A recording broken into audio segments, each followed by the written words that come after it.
session of Enginuity 2.0, Unlocking the Potential of FPGA-based Hardware Acceleration, IE student branch, Affinity Group of the University of Moratuwa. We are truly delighted to have each of you here today. I'm Dulmini Abeveeran and I am honored to be your host for today's event.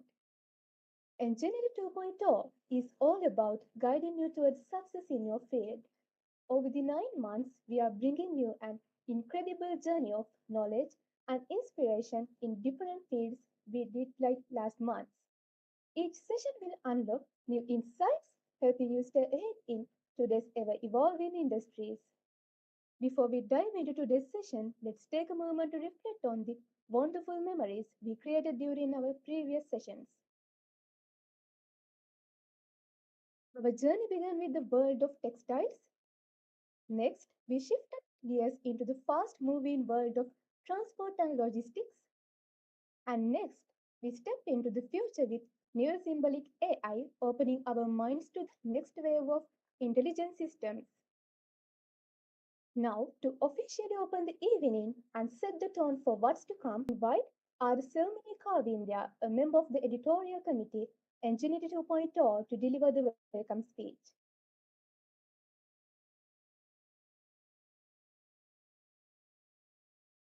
Good evening, everyone.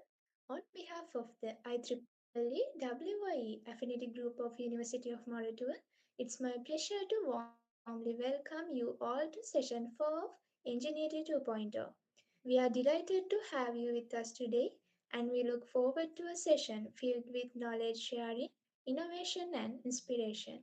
It's also my great honor to extend a very special welcome to our guest speaker, Mr. Kavinga Upul Ekanayaka. Mr. Ekanayaka is the head of hardware engineering at ACCLER and a senior member of IEEE. He is a leading expert in FGPA, RISC-V, high performance in computing systems, RTL design and verifications, with extensive experience and a strong dedication to advancing hardware technologies. He remains a driving force and source of inspiration within the engineering community. We are truly privileged to have him here with us. His insights and contribution to the field of hardware engineering will inspire and guide us as we explore the frontiers of innovation and technology. Once again, on behalf of the IEEE WIE Affinity Group of University of Moratuwa, I warmly welcome Mr. Kavinga Upul Ekanayaka and all our participants to Engineering 2.0. I hope this session brings you new perspectives, valuable learnings, and fresh motivation for your journey ahead. Thank you, and I wish you all a meaningful and rewarding session.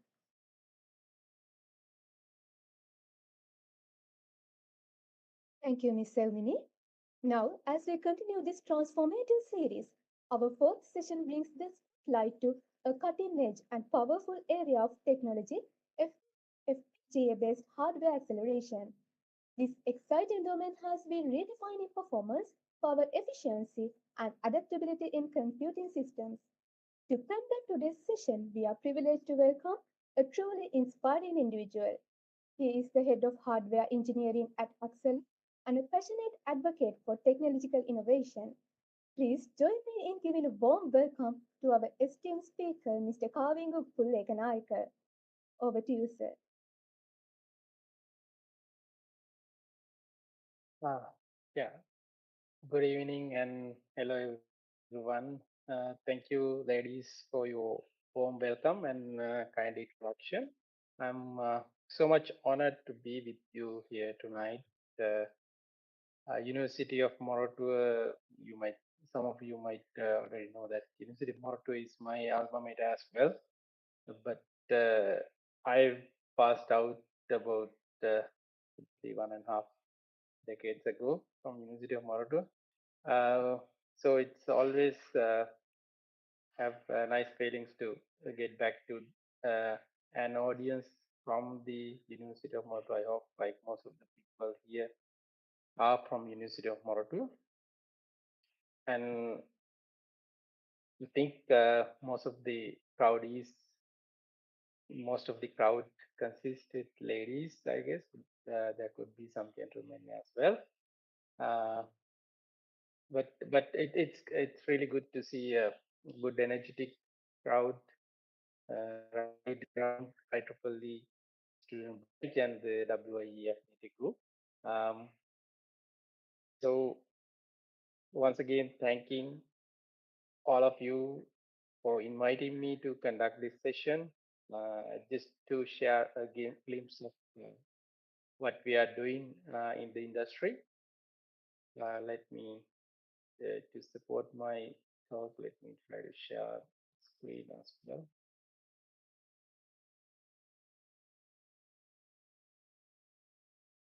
All right.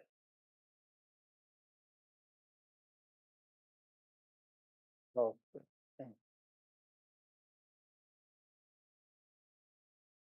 So, as it has been introduced, tonight's topic would be about how we see the unlocking of the potential of FPGA-based hardware acceleration. Uh, but before I'm gonna start this one, can someone tell me like the audience, which is audience tonight from the different departments? It could be from different departments and faculties as well, right? Like who probably who are all are involved with IEEE student branch. So there could be people from ENTC, CSC, electrical, EE, and also from IT faculty as well, and then from mechanics as well, right? Am I correct? Yes, sir. Yeah, okay.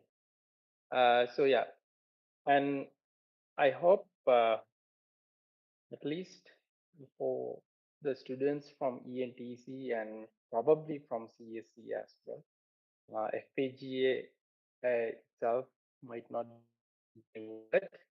You might have learned about the FPGAs and probably might have done some work with FPGAs as well. You might have had some hands-on experience, but I'm not sure with the other people from, let's say, electrical department and mechanical department, and also from IT faculty if you are here, uh, probably might not have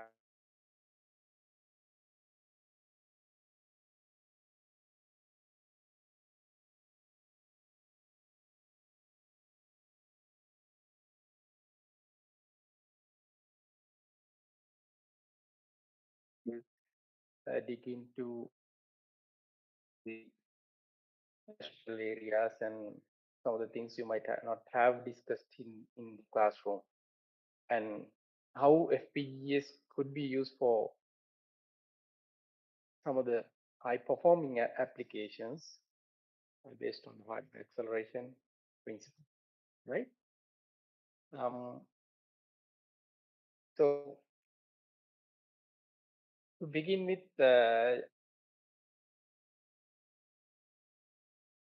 so as a professional, as I just mentioned, I graduated from University of Moratuwa, Department of ENTC. That was back in 2011. And then I worked as a research assistant in the same department for several years, and later joined as an electronic engineer in Paracom Technologies. I was kind of a founding member of Paracom Technologies as well with Dr. Ajit Pasco. And from the engagement with Paracom, I actually uh, worked worked with a team who did an outsourcing project with Wave Computing USA. Later on, Wave Computing USA. Later on, I actually led the particular team, and then Wave Computing itself opened up a separate branch in Sri Lanka. So I worked as a technical lead there. So it was a USA-based company, and we worked remotely from here for them. and it was about massively parallel CPU, like massively parallel processor architecture specifically. They tried to use it for machine learning acceleration. After that, so somehow it was shut down over there, and then we few of the remaining people here got together and then formed a company called ACCELER, and then we worked for another company. Like our guys worked for different companies, and then I worked as a consultant engineer for another company, a USA-based company called Big Stream, which they what they did was FPGA-based hardware acceleration for uh, Apache Spark big data engine. So that is also one of the best experience that I had about FPGA-based hardware acceleration in the state-of-the-art technology. Uh, so that engagement was there for a few years, and that was also kind of faded away. And then thereafter, I joined. I worked with several other USA startups, and then I basically have been working with several different startups. At this moment, also engaged with one of the early stealth mode startups, which is in a very early stage. I work with the RISC-V based um, design, accelerator design. Uh, so right now I'm serving as the head of hardware engineering at Axel, and mainly leading the team for one of the USA customers, well, one of the USA partners actually. So basically the founders are in USA and the whole development team is in Sri Lanka, mainly managed by myself. And also we are doing some other internal activities in Excel as well.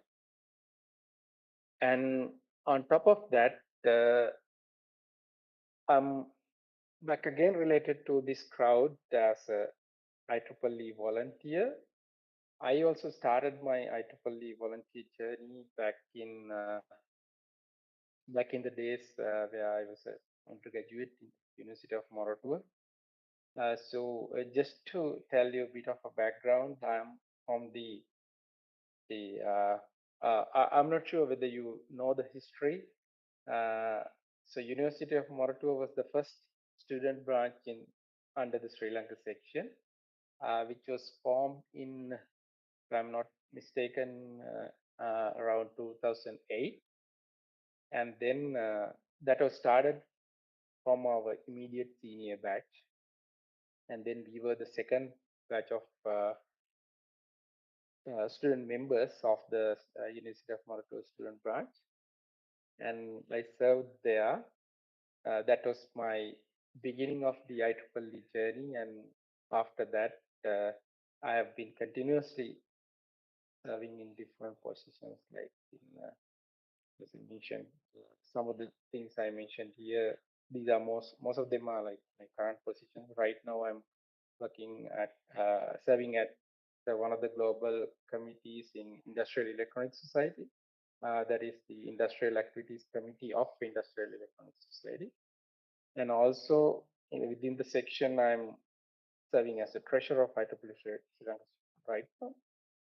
Also, I'm the chair of IEEE Industrial Electronics Society Sri Lanka chapter, as well as the vice chair of IEEE newly formed IEEE Circuits and Systems Society and Council on EDA joint chapter. And another global engagement that I had was back in 2018, about 7 years back. I served in the IEEE MGA V-Tools committee. And then one of the greatest experience that I had in IEEE was organizing the IEEE R10 SYW Congress back in 2015. So I was fortunate enough to chair it. Probably most of you might know Dr. Subodh Charles, who is a faculty in ENTC. Uh, he he was actually like few years junior to me, and but we two main and set of colleagues organized this particular event. So this was one of the major accomplishments that we did in our early days of our IEEE career. And after about a decade of time, here we are. I think you all know now the the growth of IEEE Sri Lanka section, specifically the activities, students and young professional activities. So I'm so proud and happy to see them all. Uh, yeah, so that's a bit of a background about IEEE, which I would like to share with you guys because you are also uh, part of that uh, part of that legend. So you are the ones who are continuing that legend. So before going into the technical part of it, just to add to that, so I mentioned about the people who were there at the early stages. So we had a group of volunteers who were so energetic, and then that was the one of the major results was the R10S White Ampli Congress organizing. So by that time we were thinking about, so we are a young section, we are a tiny country with small membership base. Uh, is there any chance for us to serve at the global stage at any time? It was back then, it was kind of a dream for us, but with the activities like this, like challenging activities like this that we have organized, helped us to reach to even the global stage. So I hope most of you might already know the immediate past chair or the chair of the previous year of the IEEE MGA Young Professionals Committee, Dr. Asala Dharmawardena, is one of the colleagues that we had. He was the from the founding uh, or the inaugural committee of IEEE University of Northwest Student Branch, and also he and myself were from the inaugural committee. We got together and inaugurated the IEEE Young Professionals Sri Lanka back in 2012, if I remember correct. And then right now, this year, like Dr. Subodh Charles, also from University of Moratuwa, is the chair of IEEE MGA Student Activities Committee. So he was also the colleagues in our early stage. And then probably some of you might already know San Petiagoda is also again part of our team. He was back then he was the say regional student representative. Then he went on to the IEEE Young Professionals Committee as well. I think there for several years. So that's the motivation that I can give to you, because that is something that we had kind of dreamt of more than a decade ago, but by now we have achieved a lot. It just because of the passion that we had for volunteering and to live with the IEEE family. So that's where the history is, and you are the you are the you are the new generation who continue to pick the baton and move forward. So I just want to give you some motivation in addition to the technical things that we're going to discuss today. Right. So hope that will inspire some of the young ladies and gentlemen who are here, because you are also part of IEEE family right now, and then you can go to you can go to any greater heights within IEEE. So this is the world's largest professional organization, and it's one of the best place to stay connected globally. So I wish most of you here would also reach to that heights someday. So that's our hope all the time. All right, let's move bit more into technical world for a moment now. Coming back from the IEEE history and legends. Uh, all right. So the topic of the day is to discuss about the FPGAs. But before directly getting into the FPGAs, I'd like to discuss about the evolution of computing architectures because FPGA itself is a computing architecture. So there are several computing architectures you might have already learned in your uh, undergraduate career as well. Some of you might have learned, and some of you might learn in the future. But let me provide you a brief introduction here, having a compare and contrast so that we can get into the FPGA domain and with the background and see where it sits within the computing architectures. The most generic and flexible computer architecture is the CPU architecture. We call it ISA, instruction set. We call it an instruction set architecture as well. Um, so CPU is the device that we generate from an instruction set architecture. So CPU itself is a uh, particular circuitry or an IC design or hard coded. It's the circuit itself cannot be reprogrammed, but the CPU is designed CPU circuit. It's a digital circuit. Okay?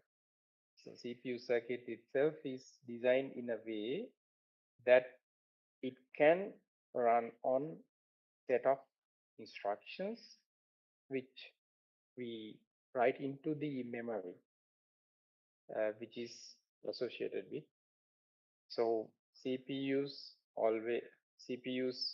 always run with set of instructions or instruction binaries that we write as a high level program, which converts down to a binary instruction set, and the CPU will run uh, uh, instructions one after the other with the fixed circuitry that we have designed beforehand. Because it can run a lot of different instructions, it is one of the most flexible computing architectures that we have because we can write, with the fundamental instruction set that we have, we can have hundreds of thousands of combinations, different combinations of instructions to get done our day-to-day activities as we wish. So that's why the CPU is most generic and the most flexible architecture. In the top of the table, well, sorry, the first column uh, shows you the feature about different architectures. So when it comes to CPU, the architecture wise, it's fixed architecture. We cannot change it. The hardware architecture we cannot change, and but it's so generic because it can be uh, itself cannot be programmed, but the circuit itself cannot be reconfigured. But it we can use a program, software program to run on it, where we can change the software program into so many different combinations, so that so much so that it is so flexible. So that's why it's so generic and flexible. Uh, so the flexibility is very high, but at the same time, since the flexibility is so high, it's relatively the most inefficient architecture in contrast with the other computing architectures. So that is the trade-off that we have. That is the trade-off that we have here. That is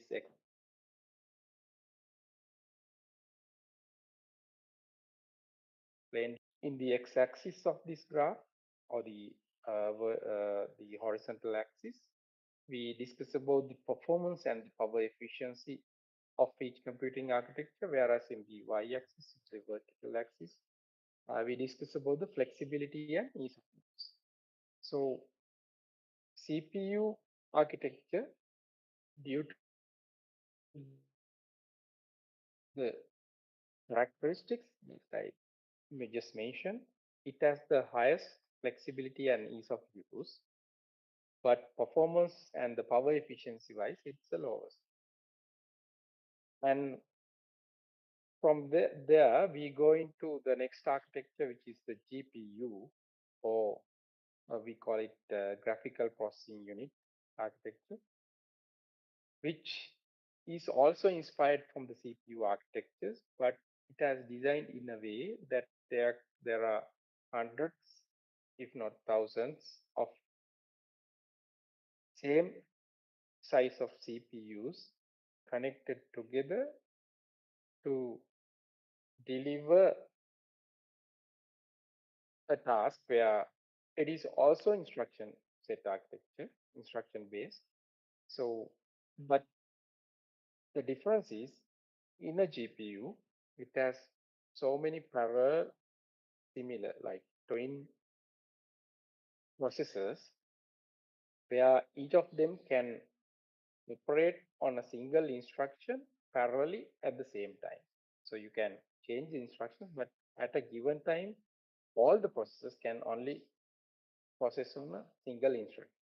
So there is another way that we define these computing architectures with respect to how we work with instruction and data, because always what we do is we provide some instructions and then operate on data to get done our task, right?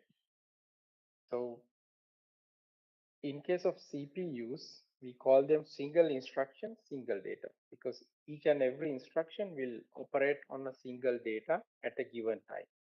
And then at the next iteration or next cycle, another instructions comes in, another uh, data comes in, and then it'll use uh, for each instruction there will be a unique different of data. So that's why we call single instruction, single data. We call as an abbreviation we call SISD. And when it comes to GPU, as I just mentioned, probably you might already aware of the architecture. We call it single instruction, multiple data. Why we call it that way? There are parallel, like hundreds of thousands of parallel processors, which can work on single instruction at a given time, but we can feed in multiple data points to them. So the very basic, simplest example to understand GPU is when you have a vector addition to be processed, assume that you have two arrays with elements where you need to add each and every element with each other and get the resultant vector. So if you are to do that in a CPU, you have to take one element at a time from each vector and do the addition and put it back in the resultant vector. But in the GPU, so remember, but and then take the next element, do the addition, put it likewise. So see, now for each and every element, what you have to do is addition operation, right? So the same thing that you need to perform. So in case of GPU, it can do the addition operation in lots of processors at the same time. So we can feed in each and every element uh, to, I mean, chunk wise. So say we have 100 parallel processors. So we can feed in 100 elements at the same time. The actual way how it works is little complex, but for the simplicity, understand it in that. So you can feed in multiple data at the same time, and So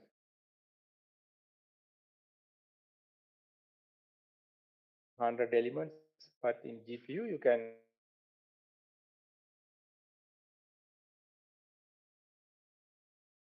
it has. So when it comes to the GPU, now you see the advantages. So the performance is definitely higher than CPU, and also the power efficiency. Power efficiency, what do you mean by power efficiency? Is like for a unit power, how much of work that you can get it done. So the power efficiency is the amount of power uh, drained or used by the GPU is actually way higher than CPU, but the power efficiency is high.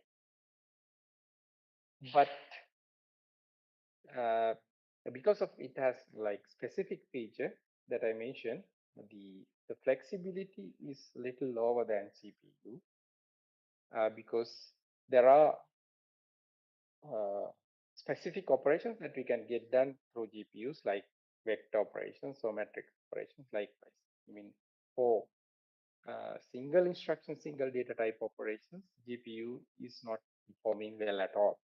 So because of that, we have less flexibility to use that. We have to selectively select the instructions or the programs which could be run on GPU. Otherwise, it will underperform than CPU. And also programming wise, also the creating the instruction set. Also, it's harder than creating an instruction set for a CPU. So the flexibility and ease of use wise, it's less than CPU, but power efficiency wise, it is high. That's how you see it in the graph. And then for a moment, I'll go to the other extreme, which is the application specific integrated circuit. So the previous two, CPU and GPU, are also integrated circuits, but they are not application specific integrated circuits. They are more generic, but they are also integrated circuits. They can't be reconfigured. Remember that word. CPU and GPU can't be reconfigured. The circuit can't be reconfigured. What we can do is we can use a instruction set which is in a separate memory, and they can act upon instructions. That could be done. They can be reprogrammed, but can't be reconfigured. The hardware architecture is fixed. Once the IC is designed, it's fixed. So on the other extreme, we have the AC, which is the highest performing and highest power efficiency IC that we can have, because the name itself suggests application specific integrated circuit. We are making that circuitry to do a specific task. So if it is a vector addition, it can only do vector addition. If it is a matrix multiplication, it can do only matrix multiplication. If it is a square root calculation, it can only do that. But CPUs and GPUs, they can be reprogrammed to do different. ASICs cannot be reconfigured, neither can be reconfigured nor reprogrammed. So once it is designed, it is designed. So whatever the input you give, you will get the results according to the fixed circuit that you have designed. Because of that, since it is designed to just to do what you need, it has the minimum circuitry to do that, the most compact and power efficient. And that's why it has the highest performance as well as the highest power efficiency. Now, where uh, now we discussed about the CPUs and GPUs, so they are more generic. They can be programmed, but the hardware architecture is fixed. And then we have the ASICs, which has the highest efficiency, but then the hardware architecture as well as the is fixed, as well as there is no programmability or reconfigurability at all. So to bridge this gap between these two, we have this thing called FPGA. The name itself suggests the meaning field programmable gate array. That means it also has a gate array, In a ASIC, we have a fixed set of gates, like already the circuit is fixed. But in an FPGA, we have a pool of gates uh, which we can reconfigure in the field. Like you have that is itself is an IC. FPGA itself is an IC similar to the others. But the good thing about it is the connections between the gates or the transistors are not pre-made. I mean, of course, there are fixed blocks within the FPGAs as well, which we'll discuss in the next slide. But basically, the final circuit is not designed. It's just a pool of blocks that you have it in an FPGA. And when we need a specific circuit, like in ASIC, we can reconfigure.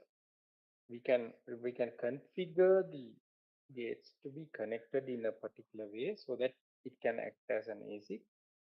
But since the hardware is a little more generic here, it's a pool of gates, pool of blocks.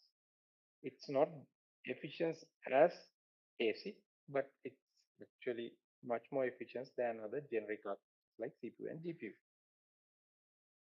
Because of that, it sits in between in flexibility and ease of use. It's below the generic architectures, but uh, higher than the ASIC.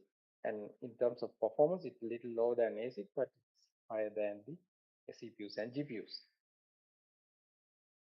So that is the comparison between different architectures. So I hope you have a good idea about that one. So if you have any questions, please interrupt me to ask any.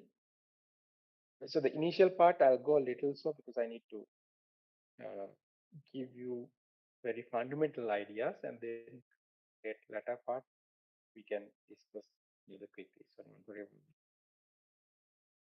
and so little let's dig a little deeper into what is an FPGA. People who studying the FPGAs already might already know about this. So I'm just for the benefit of the others who are new to the FPGA, I will discuss a bit more about this. So even though I mentioned that it has a pool of gates, actually what it has is not exactly pool of gates. It has pool of different miniature blocks, right? So there is something called the uh, BLE or basic logic element, or we call it configurable logic block as well, CLB, is available. So this is the most basic unit an FPGA has. This is the for a depiction I have used this one, but right now the current FPGAs might not have CLB with the single FF.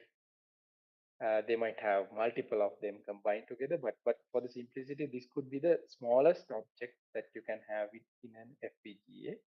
And what you will have in the whole FPGA are an array or a matrix of these elements. Like there could be hundreds of thousands of such elements available in an FPGA. So let's talk a bit about these components. So in addition to these CLBs, there could be other elements which are actually in less numbers available in the FPGAs as well, which are one of these would be block RAMs, which is to handle local memory, handle act as a local memory, low latency memory. And then also in current recent FPGAs, we have these blocks called these DSPs or digital signal processing blocks. Just because if you try to implement a DSP algorithm or DSP related logic using CLBs, you will need lots of such logics.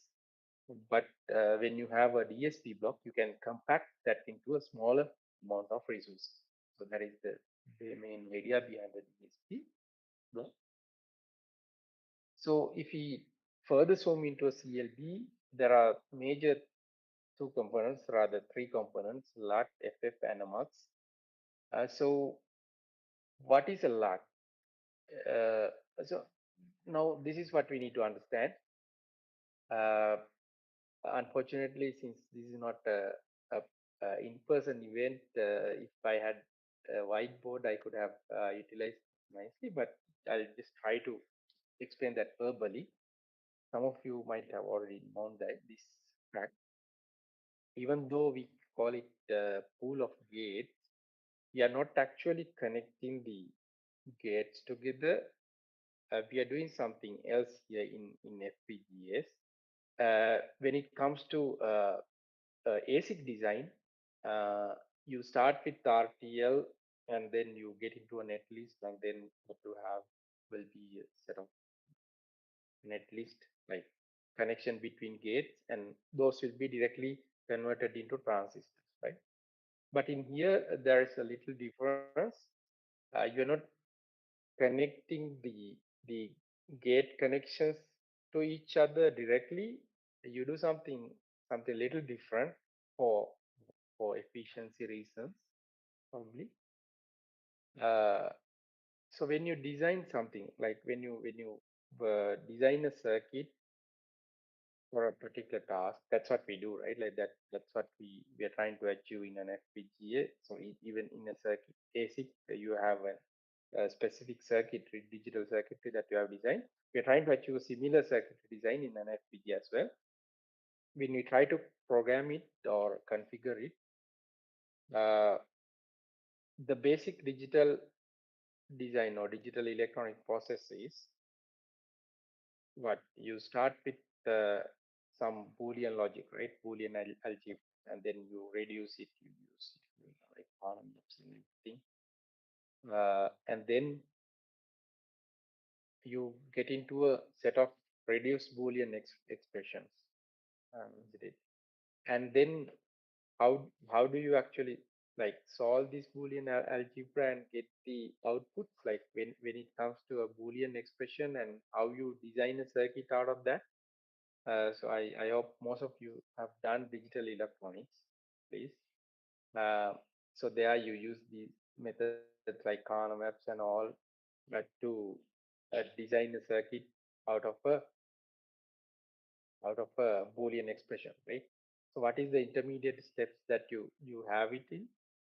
So to evaluate it, any equation, any Boolean equation can have n number of inputs and one out, right? So what is the method that we use to convert that Boolean expression into a binary domain to make it into the gates world is what we call is a truth table, right? I think even in advanced level physics you learn. So when there is a truth table, if you can remember, let's say a three input, there is a three input equation, and you need to get output A, B, C are inputs, and you need to get output D. So how do you do that? Uh, what is the methodology that you used to do?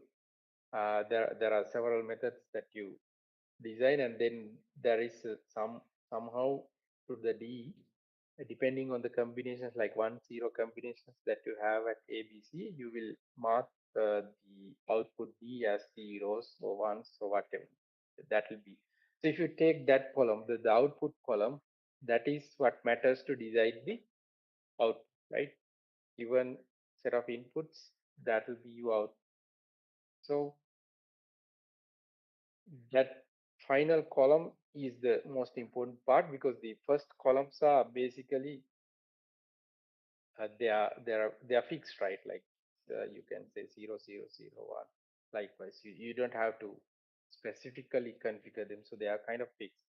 But depending on the last column, the output column, uh, that actually decides your equation or the combination between A, B, and C, the Boolean combination.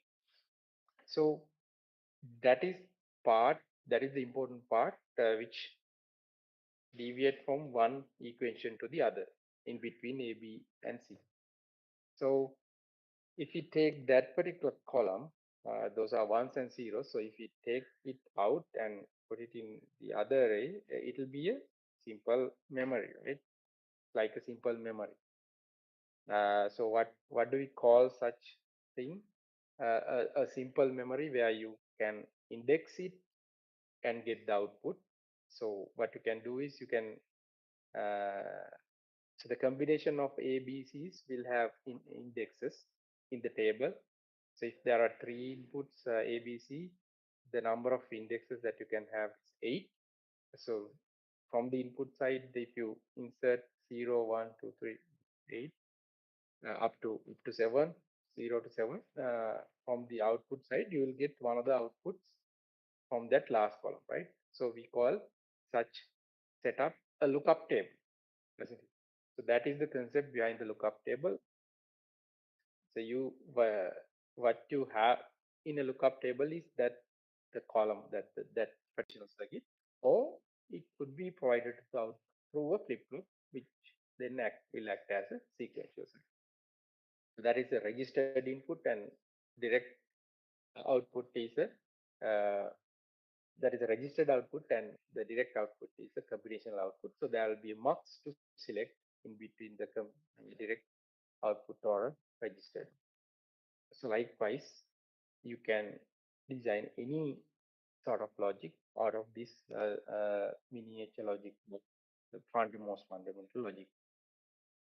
And for any complex uh, algorithms like DSP algorithms, that it will be directly programmed into the DSP, so we can save a lot of floods to program other generate logic.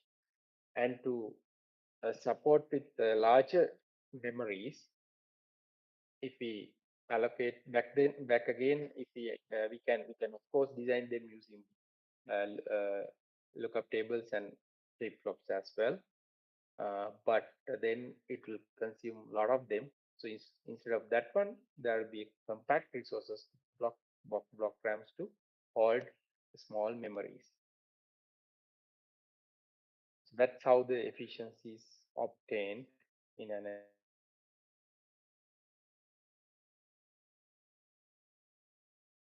FPGA. So that is how that is what programming an FPGA, and try to understand a bit more about the difference between the hardware and HDL, or hardware description language programming, versus software programming. You might already know, but into the architectures like instruction set architectures like CPUs and GPUs to work, you need to create a instruction set, right? Finally, there should be a set of instructions which goes into the memory, so it will read it.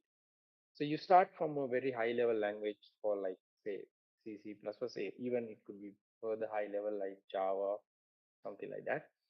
But the most native language is C, C++, which will directly convert into the underlying ISA. So if you start with the high level language like C, C++, it will be converted to assembly and then to the machine code.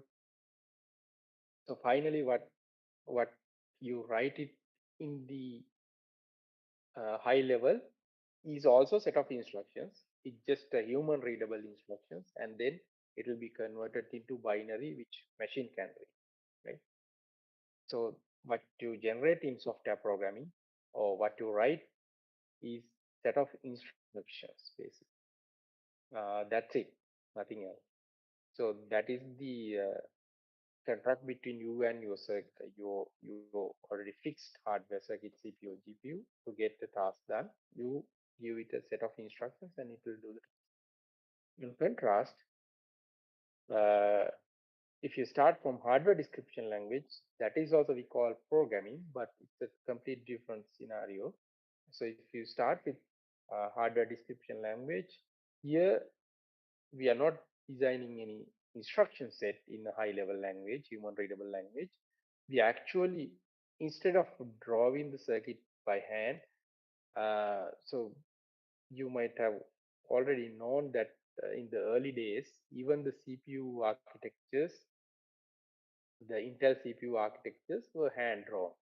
That the gates and all these were like all hand drawn, and then it went to the next part of the IC design flow and so on. But when when it when it comes to the when the technology is getting advanced, the lot of gates are getting into a single circuit. Like it was not feasible to draw them by hand. The circuit was not feasible to be drawn by the hand. So people thought of using the help of EDA tools or electronic design automation tools, similar to what soft what the CPU architectures use compilers to convert from high level language into a low level instruction set. The hardware development guys, they used EDA tools to help them draw in the circuit in the textual form. So HDL is something that you draw a circuit in a textual form. In software programming, what you do is you write down the instructions in a textual. So that is the difference, right? So you start in HDL, you start with high level language, you convert it to a netlist. What we call netlist is a set of connections between small network like circuit components. So that will be then converted in the IC design flow. It will go into directly go into a connection between sort of transistors to build up your gates. But in the FPGAs, the front end part is same. Back end is the difference. So the FPGAs, it will be converted into the lookup table programs, like lookup table programming bit files, and then also probably to program the block RAMs and DSPs, etc. So that is what the difference is. So why I have the middle line is the CPU instruction set architecture IC is also designed starting from an HDL. You design IC circuit, and then from a software background, you come up with the C, C++ program, then you generate instructions, then that runs on the instruction set architecture, which was designed from hardware description language. Uh, right. So this, I think I already discussed. So in C, C++, but to generate the instruction set, and in hardware description language for a FPGA, what you will generate it a bit stream. So now you know what is included in the bit stream. So these are the data which needs to be programmed into the lookup tables. So like, and then some sort of data which defines the connection in between these CLBs, etc. So if you take an example of vector addition in software, it will look something like this. The same vector addition example that I discussed earlier. Uh, it will have, say, you need to provide the vector length, and then two input vector pointers, and then the output pointer. So it will go through a for loop, and then uh, in each iteration, it will compute one element at a time. Likewise, so what we will define here is we textually tell the compiler that okay, I need set of instructions which needs to be generated according to this. So somehow this will be converted into set of instructions, and then the instruction set will run on a CPU architecture. In contrast, the same vector task, we can get it done through FPGA or ASIC or whatever, like digital circuit. If you start from the RTL design, so this is HDL, but what we are achieving is the same task. I mean, the results is the same. what we need to do is there are two vectors. We need to add them together and get a result. So this is how you do it in the hardware description. But here you're not writing set of instructions or set of statements. Instead, what you write here is the digital circuit or the Boolean expressions in a high level language. So that will be converted into digital circuit at the end. That is the major difference. Uh, the Instead of starting from language like Verilog or system Verilog, nowadays there is another level of compilations available. You can write it like C-like structure,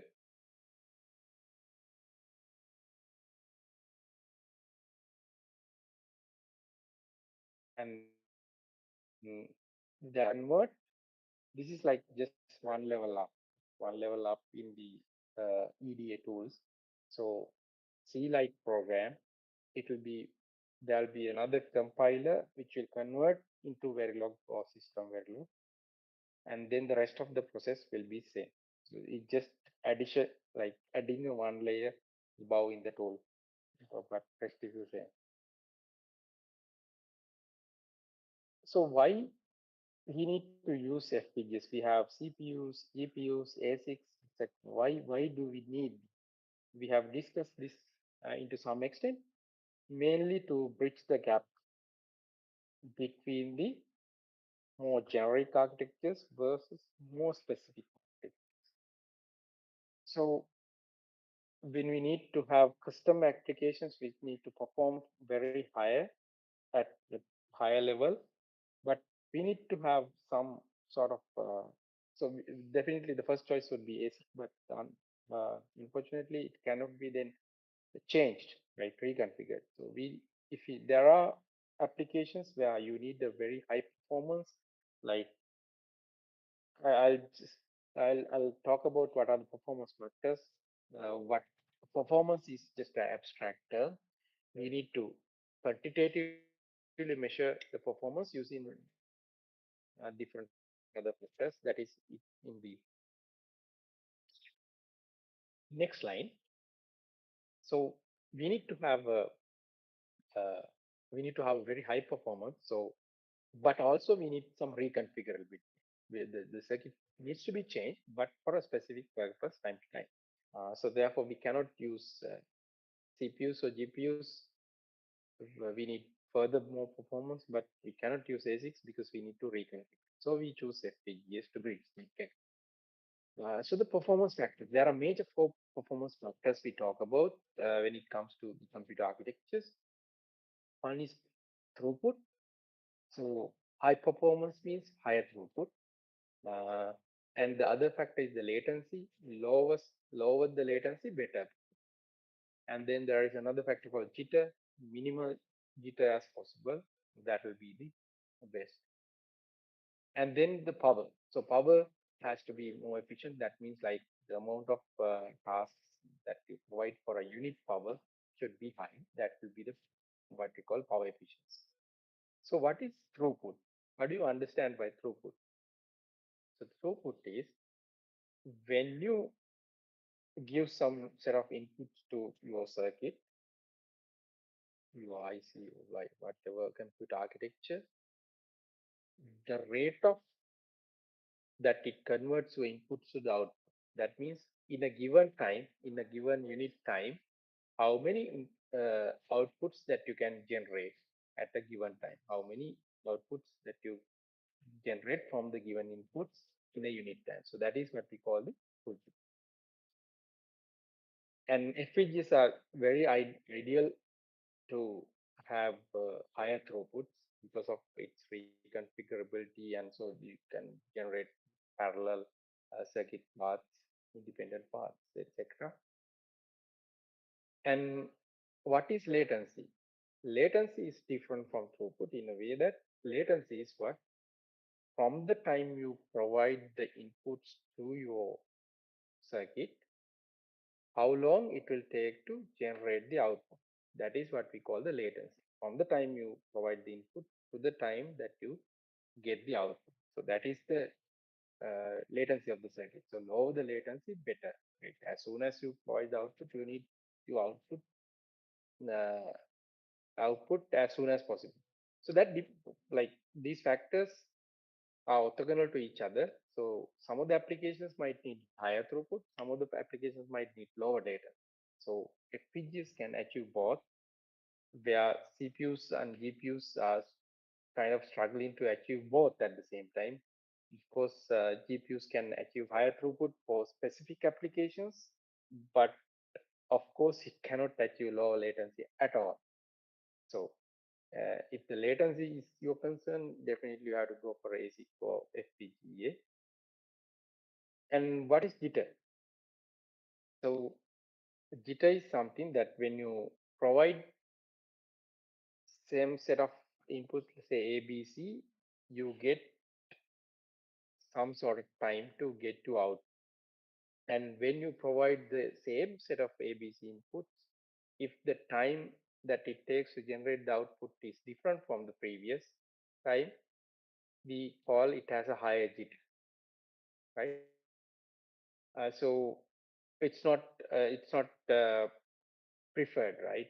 If you give set of inputs, you need to have you prefer to have your outputs always in a similar time frame.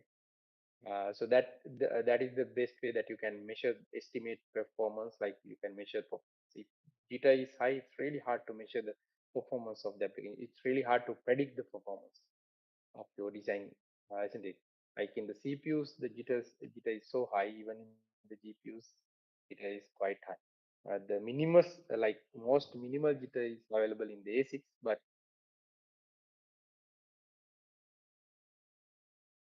of course in FPGA, like you can get more.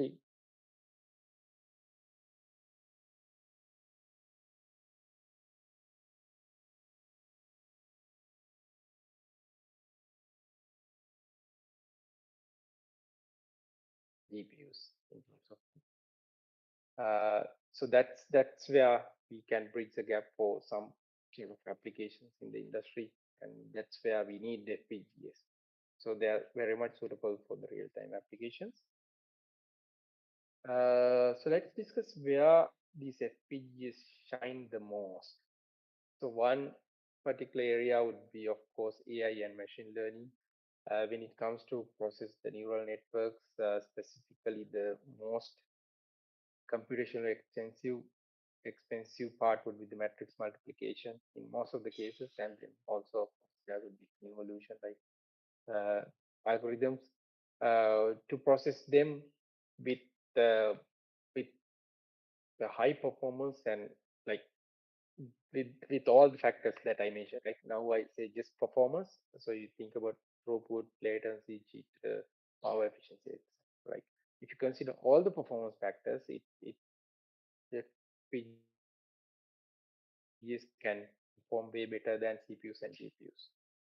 Uh, and then when it comes to video and image processing, you have the compression, transcoding, mm, medical imaging sort of applications.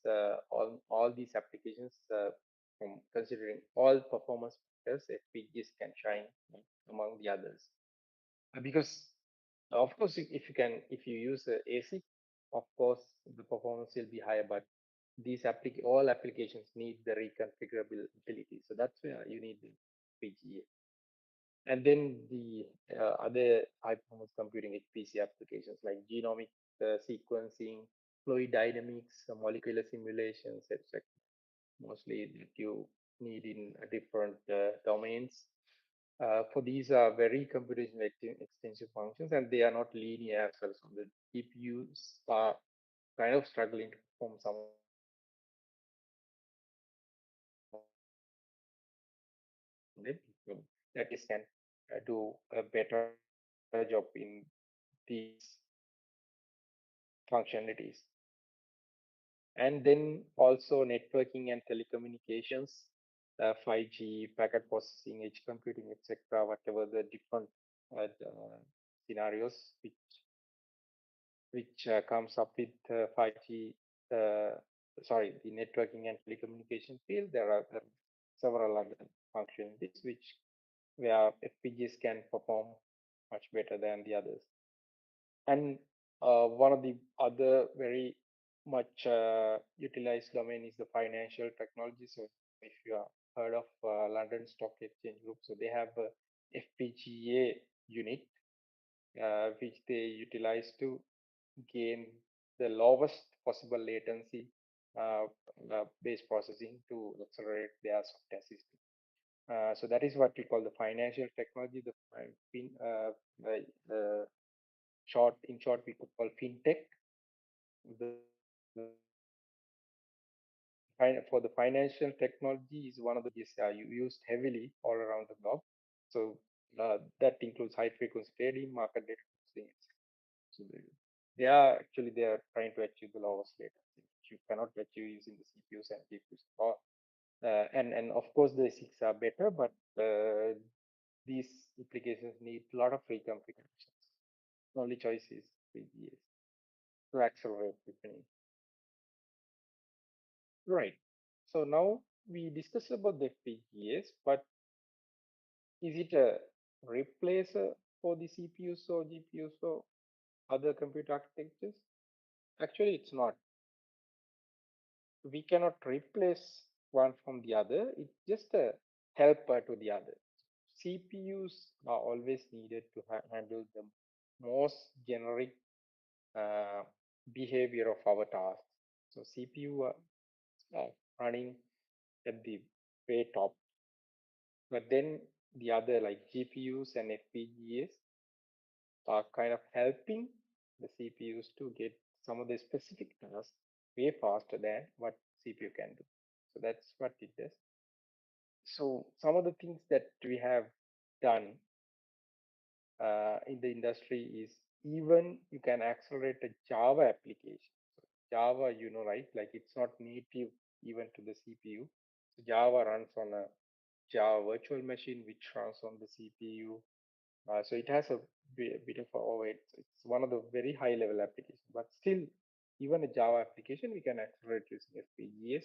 There is a bit of path for to access FPGA directly. You need a FPGA driver which can only communicate with the C or C++ based application, which is the most native to the CPU.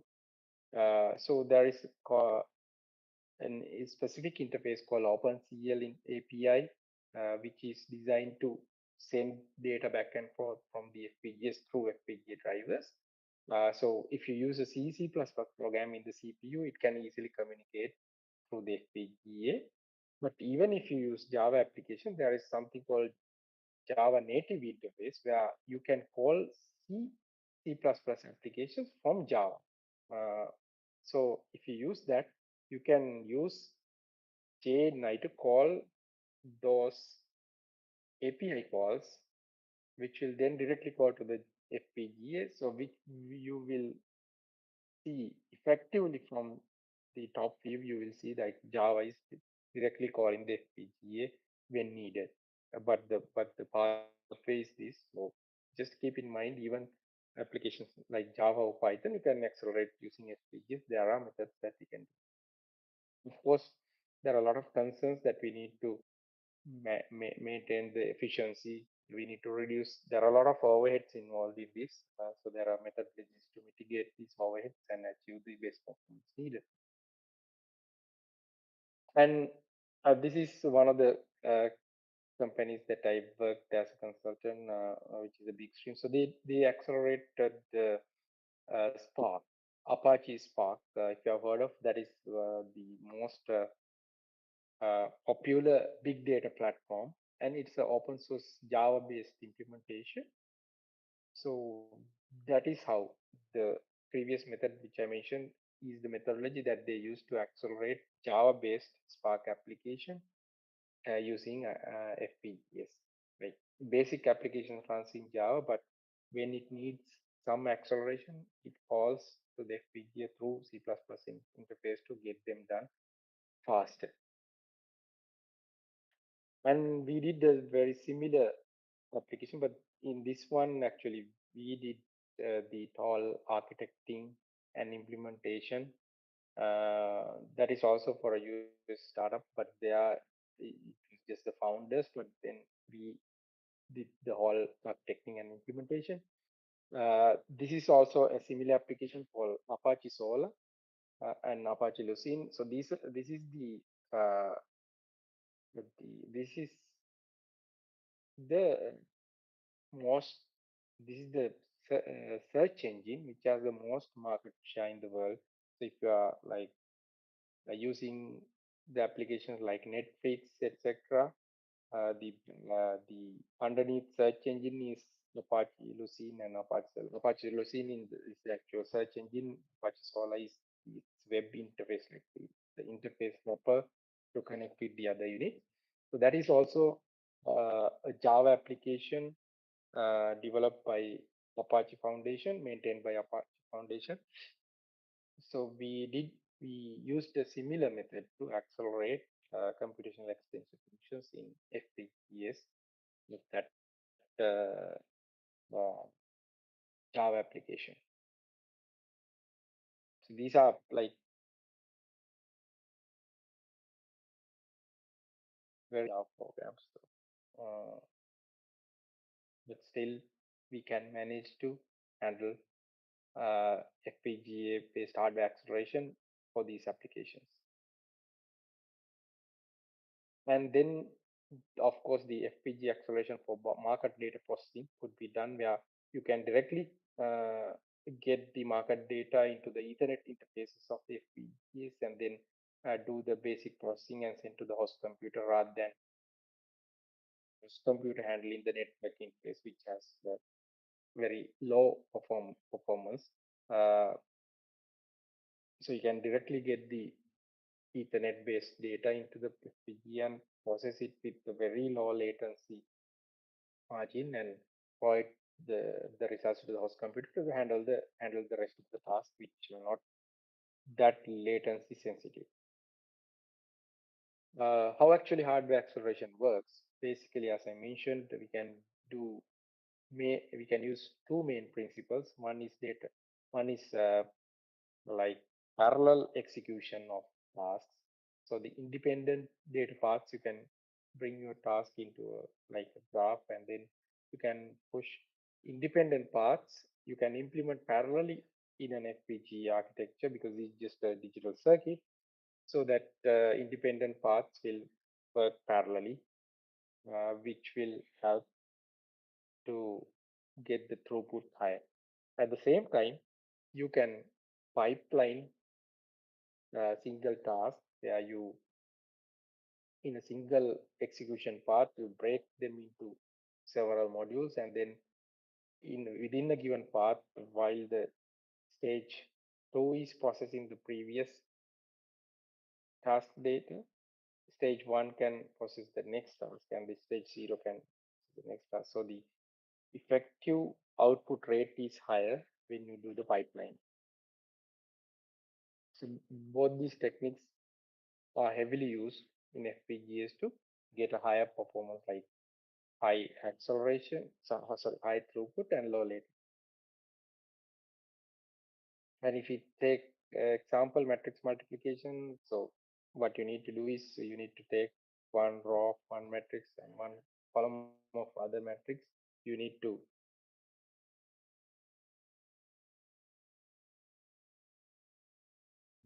element and then accumulate all of them together, which you can design like parallel hardware circuitry like this, and also pipeline them in order to get a maximum efficient circuit to calculate the accumulated sum of each row. So what we do in matrix multiplication is multiply and accumulate math operation. So if you consider because of it has it the FPGAs works in like low frequencies because it has a pool of array of gates. Like I mean, a lot of gates are connected together. Because of that, you cannot have since it's a reconfigurable architecture, you cannot have run it on very high frequencies. It typically works in 100 to 300 megahertz max. So if you consider something operates on 150 megahertz, you can calculate the parallel multiplication bit rate, and you can calculate the throughput something like this. You can achieve, if you have a 512-bit data bus, you can achieve very easily this data rate, a guaranteed data rate like this.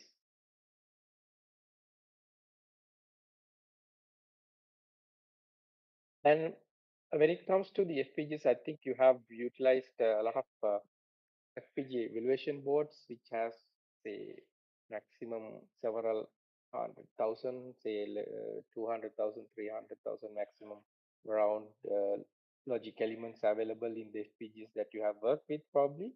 But for the big data acceleration tasks which I mentioned, they're not good enough because they have a lot of logic to be implemented and they need to handle very high data rates, etc. So specifically for that purpose, the vendors have defined data center FPGA card. Both Intel FPGAs and Xilinx have a series called Alveo series, uh, which are directly connected to the PCI Gen 3, PCI Express Gen 3 connection, which communicates da- data with very high throughput rates with the host machine. And these FPGAs have like uh, uh, layers of semiconductors. I mean, basically, they have layers of logic levels actually, uh, and then they have like hundreds of, I mean, they have millions of logic elements, not like basic FPGAs. They have a series called Ultra Scale Plus. In Xilinx, they call Ultra Scale Plus FPGAs. So they have like millions of gates included to handle very large applications.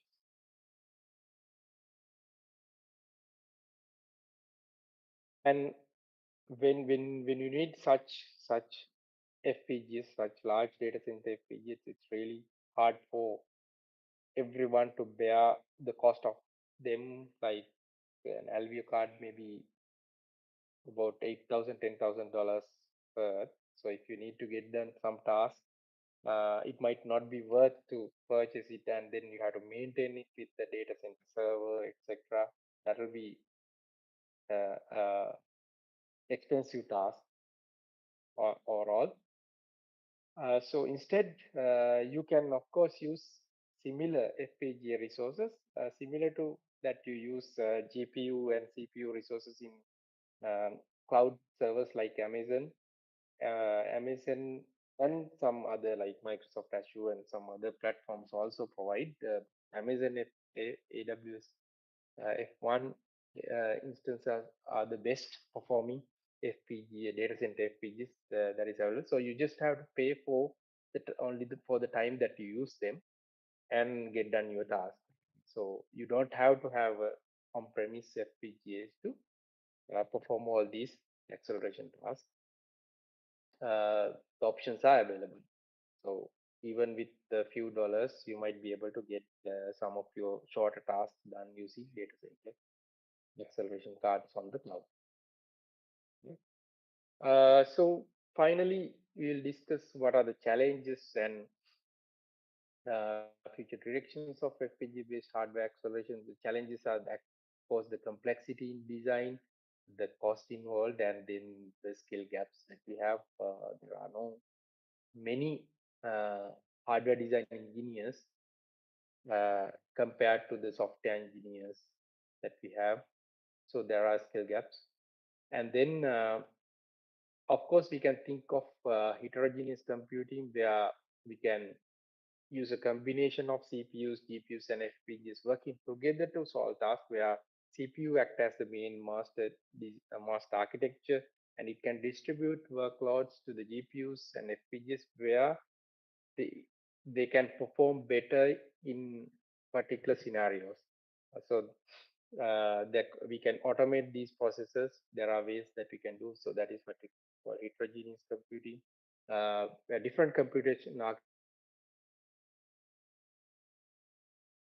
architectures work together to achieve a better task. And also, there could be a lot of automation that we can do in FPGA programming, advanced in high-level synthesis tools. And nowadays, the newest trend is using the generative AIs to enhance the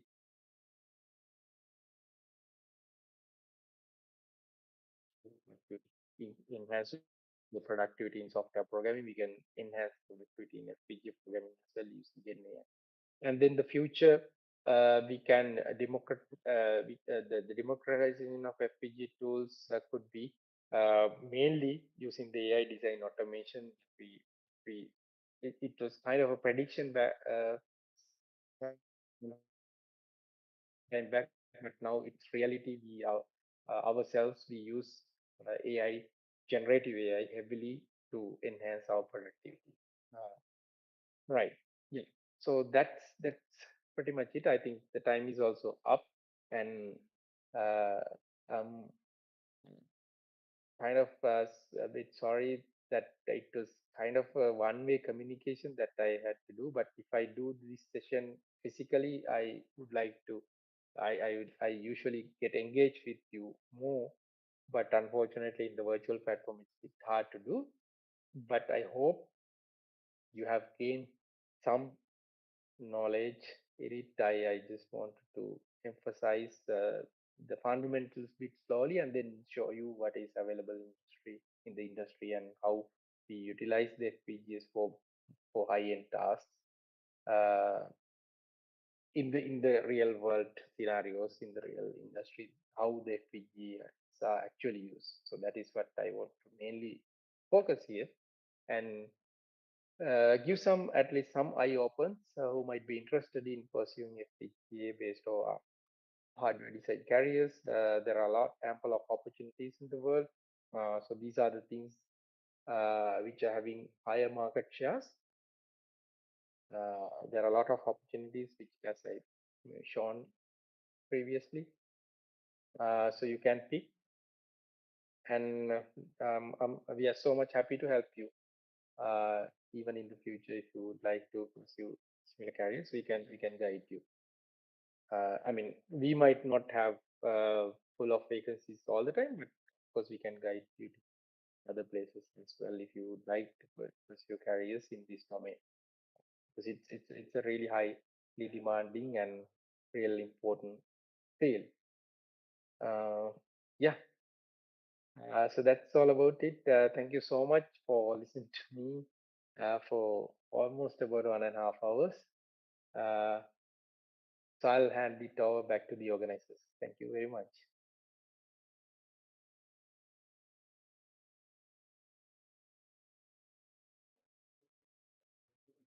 Thank you very much, Mr. Kavinga.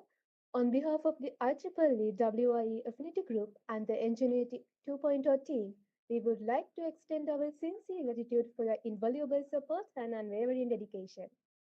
Now, it's time to hear from you. We are opening the floor for your questions and comments.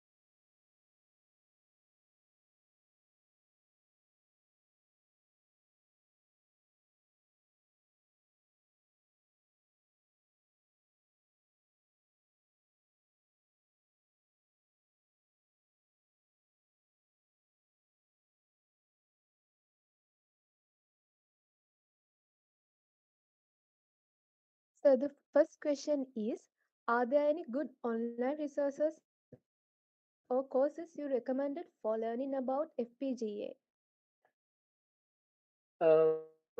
Yeah. Uh, so basically, there are. Uh, so uh, if I just try to like rephrase this question, you might need to mostly know about the FPGA programming, right?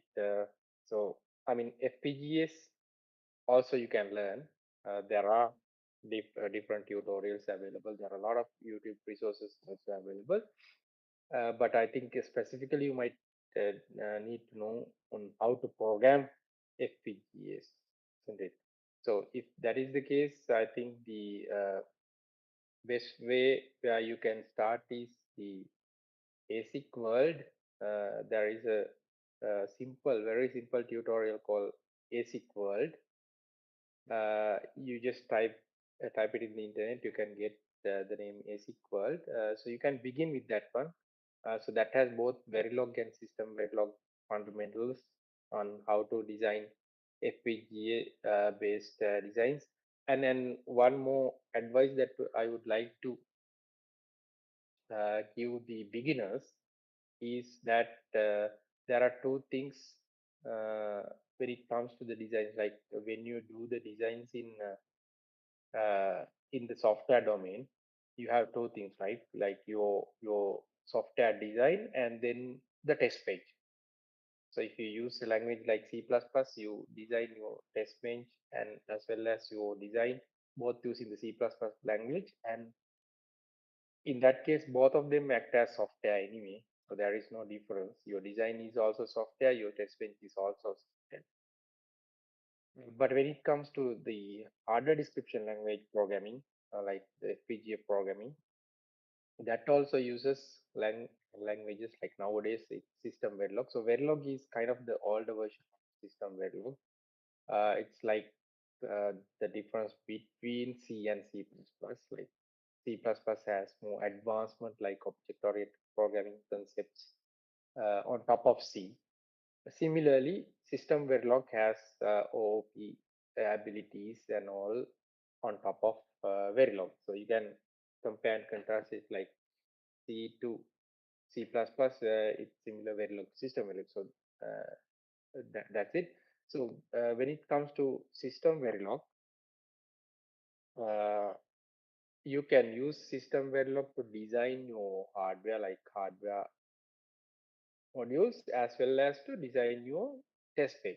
So in that case, carefully uh, understand that when you have a test bench, you instantiate your design, right? Usually you call it that device under test, something like that. So from there onwards, the DUT is a hardware description, and then the other part is not hardware; it's software, right? It's software.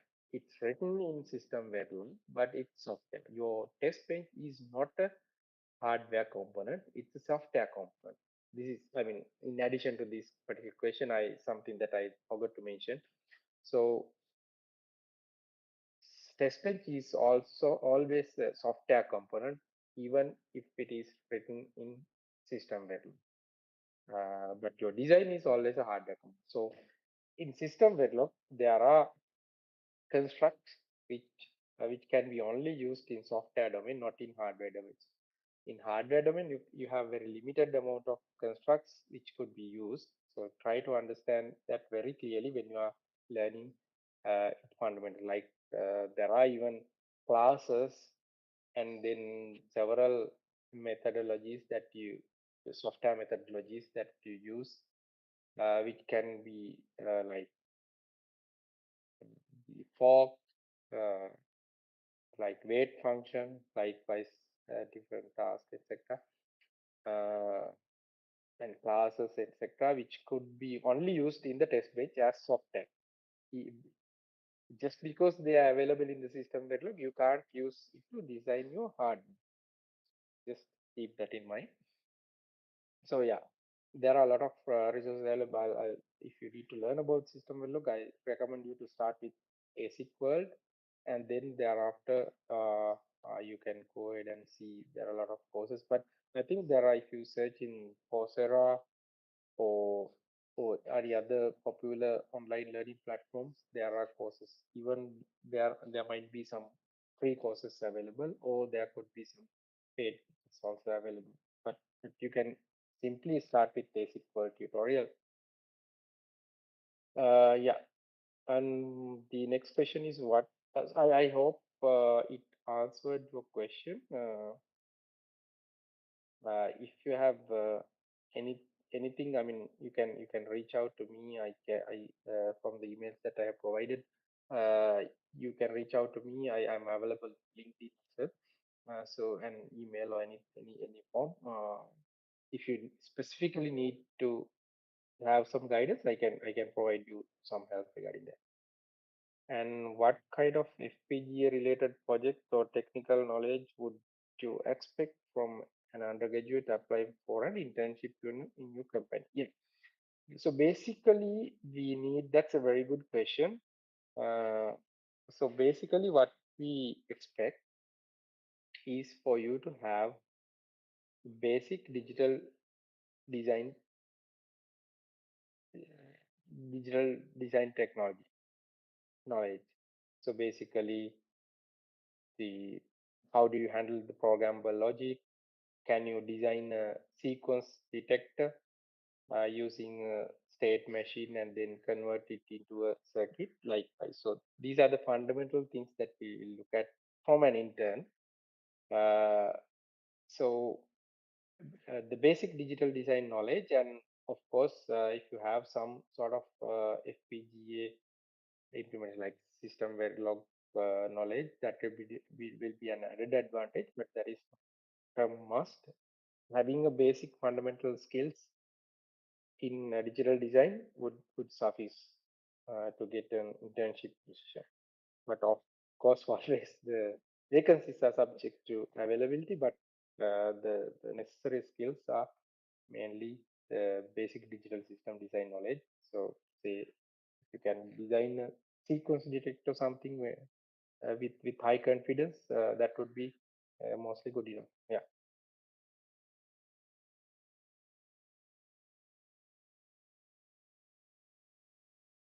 Seems like no more questions. Thank you once again, Mr. Kavinga. We are truly grateful for your invaluable contribution.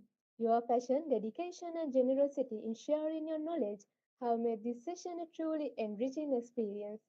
The insights you have provided today will surely guide and inspire us as we continue our journey toward innovation and excellence.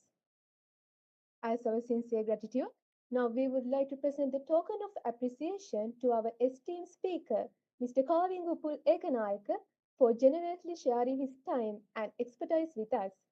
Once again, thank you, sir, for your invaluable support. Your Thank contribution make a meaningful difference, and we are profoundly grateful for your encouragement and mentorship. Before we wrap up this wonderful evening, let's capture the smiles and the spirits of today's session. So I kindly request everyone to turn on your cameras. The virtual background is already in the chat.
Us.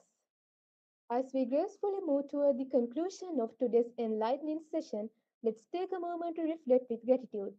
To formally express our appreciation to who made this session possible, I now invite Ms. Agalini Pushparaja, co-chairperson of Enginuity 2.0, to deliver the vote of thanks on behalf of the IEEE WIE student branch of Niti Group of the University of Moratuwa. Good evening, everyone. As we come to the end of this wonderful session, it is my privilege to express heartfelt gratitude on behalf of Enginuity 2.0. First of all, I would like to extend my sincere thanks to our esteemed speaker, Mr. Kavinga Upul Ekanayaka, for sharing the invaluable knowledge and insights. Your expertise has truly enriched our understanding and sparked new ideas. A big thank you to all the participants for your enthusiastic presence and active engagement. Your thoughtful questions and contributions help make this session interactive and meaningful. I would also like to acknowledge the efforts of the organizing team behind the scenes. Your dedication and coordination ensured the smooth flow of this session from start to end. Let's carry forward the learning and inspiration from today as we continue to grow and collaborate. Thank you once again and have a great day ahead.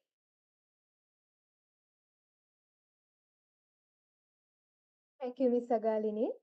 Also, thank you everyone for joining and your active participation to make this event a success. We hope today's discussion has inspired you and ignited new possibilities for your journey ahead. Once again, thank you so much and see you again in the next session. Good night.